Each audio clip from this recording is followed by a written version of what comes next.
আসসালামু আলাইকুম।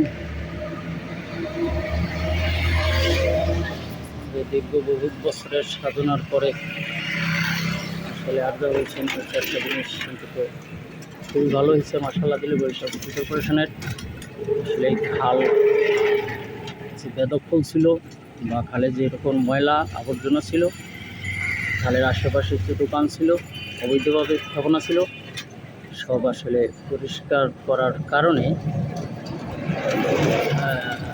এখন পর্যন্ত বর্ষার সিজনটা আসলে অনেক একটু বেশিই ছিল অন্যান্য দিনের বছরের তুলনায়। ধরে বর্ষাটা একটু বেশি দেখতেছি। তো এই খাল পরিষ্কারের কারণে আসলে কোনো পানি কোনো জায়গায় কোনো রাস্তাঘাটে পানি আটকে পড়ে নাই অনেক সময় যাবে। তবে এইটা সবচেয়ে ভালো একটা দিক হয়েছে। আসলে এটা অনেক পূর্ব থেকেই এটাই ছিল যে খালগুলো যদি অন্তত পরিষ্কার হইতো এরকমের, তাহলে আসলে অনেক জলাবদ্ধতা কমে যেত। জলাবদ্ধতা কমলে অটোমেটিকলি মশা মাছির উপদ্রব, পোকামাকড়ের উপদ্রব অটোমেটিকলি কমে।